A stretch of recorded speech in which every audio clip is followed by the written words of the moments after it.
नमस्कार मित्रांनो, स्वागत आहे तुमचं तुम्हा सर्वांच्या आवडत्या चॅनल आज काय नवीनवर। तर बघा मित्रांनो, आज काय नवीनच्या आजच्या व्हिडिओमध्ये आपण अतिशय महत्त्वाची माहिती पाहणार आहोत। ती म्हणजे अशी की 10वी-12वीच्या मुलांसाठी मोठी बातमी या ठिकाणी समोर आली आहे। अतिशय महत्त्वाची माहिती असणार आहे। व्हिडिओ शेवटपर्यंत नक्की बघत राहा, संपूर्ण माहिती कळणार आहे। त्या अगोदर तुम्हाला सूचना आहे, जर तुम्ही व्हिडिओवर नवीन असाल तर व्हिडिओला लाईक करा, व्हिडिओला जास्तीत जास्त शेअर सुद्धा करा आणि जर तुम्ही अजूनही आपल्या चॅनलला सबस्क्राइब केलं नसेल तर लवकरात लवकर चॅनलला सबस्क्राइब करून घ्या। 10वी-12वीच्या परीक्षेसंदर्भातचं मार्गदर्शन, त्यासोबतच रिझल्ट संदर्भातचं मार्गदर्शन आणि करिअरचं सुद्धा मार्गदर्शन तुम्हाला आपल्या चॅनलमार्फत त्या ठिकाणी केलं जात असतं।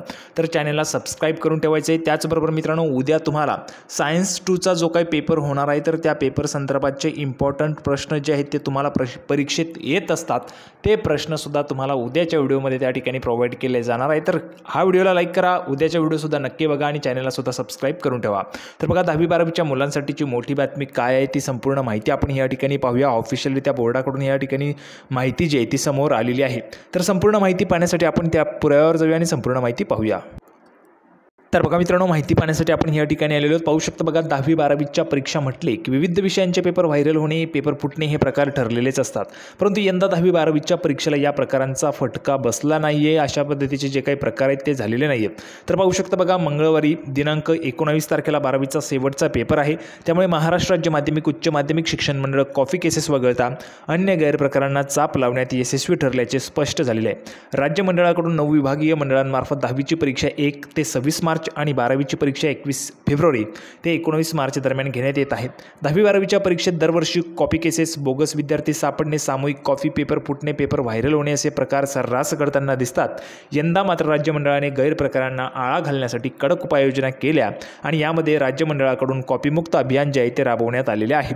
त्याचबरोबर पेपर सुरू होण्यापूर्वी 10 मिनिटे जादा देण्याऐवजी पेपरच्या शेवटी 10 मिनिटे देण्यात आलेली आहे। यामुळे पेपर व्हायरल होण्याचे प्रकार जे आहेत ते बंद झाले। रनर म्हणून खात्रीशीर व्यक्तीचीच नियुक्ती त्या ठिकाणी केली गेलेली आहे। आता बघा मित्रांनो, 10वी-12वीच्या ज्या काही परीक्षा आहेत त्या संदर्भातची माहिती आपण या ठिकाणी पाहिलेली आहे की 10वीच्या ज्या परीक्षा आहेत ते 1 ते 26 मार्च दरम्यान होणार आहे आणि 21 फेब्रुवारी ते 19 मार्च म्हणजेच उद्या त्या ठिकाणी 12वीचा शेवटचा पेपर असणार आहे। आता बघा, 12वीच्या विद्यार्थ्यांनी ज्या विद्यार्थ्यांनी 12वीची परीक्षा दिलेली आहे किंवा देणार आहेत त्या विद्यार्थ्यांनी कमेंट बॉक्समध्ये 12th लिहायचं आहे। त्यासोबतच जे विद्यार्थी आता 10वीची परीक्षा देत आहेत त्या सर्व विद्यार्थ्यांनी कमेंट बॉक्समध्ये 10th लिहायचं आहे। म्हणजे जेणेकरून आपल्याला त्या ठिकाणी कळू शकणार आहे की किती विद्यार्थी 10वीची परीक्षा देत आहेत, किती विद्यार्थी 12वीची परीक्षा देत आहेत। सर्व विद्यार्थ्यांना त्या ठिकाणी मार्गदर्शन केलं जाणार आहे करिअरच्या संदर्भात, सोबतच रिझल्टचे सुद्धा अपडेट्स आपल्या चॅनलमार्फत तुम्हाला प्रोव्हाइड केले जात असतात। तर सर्वच्या सर्व विद्यार्थ्यांनी जर तुम्ही 12वीची परीक्षा देत असाल तर कमेंट बॉक्समध्ये 12th लिहायचं आहे आणि जर 10वीची परीक्षा देत असाल तर कमेंट बॉक्समध्ये 10वी लिहून पाठवायचं आहे। तर बघा मित्रांनो, जे काही गैरप्रकार होते त्या गैरप्रकारांना आळा घालण्यासाठी या ठिकाणी चांगल्या पद्धतीने जे काही उपाययोजना आहेत ते केलेल्या होत्या। त्याचबरोबर स्वतःच्या मोबाईलच्या माध्यमातून व्हिडिओ शूटिंग करावे लागले, यातून त्या ठिकाणी होणाऱ्या गैरप्रकारांना आळा बसला। परीक्षा काळात फिरणाऱ्या भरारी पथकातील सदस्यांना नवीन आय कार्ड देण्यात आले होते। त्याचबरोबर पथकात वरिष्ठ शिक्षकांचा समावेश करण्यात आला, त्याचा देखील चांगला परिणाम झाल्याचे दिसून आले। 10वीच्या परीक्षेत इंग्रजी, विज्ञान आणि तंत्रज्ञान तसेच सामाजिक शास्त्र या विषयांना गैरप्रकार होण्याची शक्यता असते। यामधील विज्ञान आणि तंत्रज्ञान तसेच सामाजिक शास्त्र या विषयांचे पेपर होणे बाकी आहेत। तर बघा, विज्ञान 1चा पेपर झालेला आहे, विज्ञान 2चा पेपर बाकी आहे। तर 12वीच्या परीक्षेत इंग्रजी, गणित, फिजिक्स, केमिस्ट्री, बायोलॉजी आदी पेपरला गैरप्रकार होण्याची शक्यता असते। हे सर्व पेपर सुरळीतपणे पार पडलेले आहेत। तर बघा, या ठिकाणी जर आपण पाहिलं तर 12वीला 298 तर 10वीला 72 कॉपीचे केसेस या ठिकाणी सापडलेले। बघा, राज्यात 12वीच्या परीक्षेत 21 फेब्रुवारी ते 16 मार्च या कालावधीत केवळ 298 कॉपी केसेस झालेत।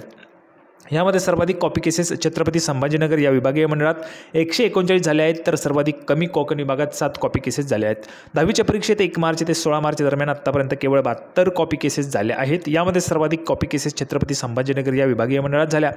त्यानंतर जर पुढे आपण पाहिले तर सर्वाधिक कमी मुंबई विभागात या ठिकाणी आपल्याला पाहायला मिळत आहे। कोल्हापूर आणि कोकण विभागात तर एकही कॉपी केसेसचे प्रकरण घडले नसल्याचे स्पष्ट झाले आहे। परीक्षेसंदर्भात सर्व घटकांशी वारंवार चर्चा करण्यात आली, भरारी पथकांनी महत्त्वाची कामगिरी बजावली। त्याचबरोबर पेपर सुरू होण्यापूर्वी 10 मिनिटे देण्याऐवजी पेपरच्या शेवटी 10 मिनिटे जादा देण्याचा निर्णय आणि अफवा पसरवणाऱ्यांवर कारवाईचा इशारा आदी कारणांमुळे यंदा पेपर फुटी किंवा पेपर व्हायरल होणे आदी मोठे गैरप्रकार टाळण्यास राज्य मंडळाला यश आले।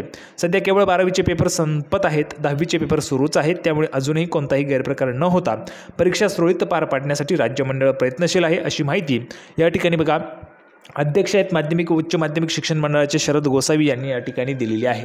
तर बघा मित्रांनो, पाहू शकता अशा चांगल्या पद्धतीने या ठिकाणी 10वी-12वीच्या परीक्षा ज्या आहेत त्या पार पडलेल्या आहेत। आता तुम्ही 10वीची परीक्षा देत असाल तर कमेंट बॉक्समध्ये 10th लिहा, 12वीची परीक्षा देणार असाल किंवा दिलेली असेल तर कमेंट बॉक्समध्ये तुम्ही 12th लिहायचे। उद्या 12वीचा शेवटचा पेपर आहे, 10वीचे जे काही परीक्षा आहेत त्या 26 मार्चपर्यंत त्या ठिकाणी चालणार आहेत। अपेक्षा आहे तुम्हाला व्हिडिओ आवडला असेल, व्हिडिओ आवडला तर लाईक करा, जास्तीत जास्त शेअर करा, पुढील मार्गदर्शनासाठी आपल्या चॅनलला सबस्क्राईब करून घ्या। आपण पुन्हा एकदा भेटणार आहोत पुढच्या व्हिडिओमध्ये अशाच पद्धतीची महत्त्वाची माहिती घेऊन, तोपर्यंत धन्यवाद।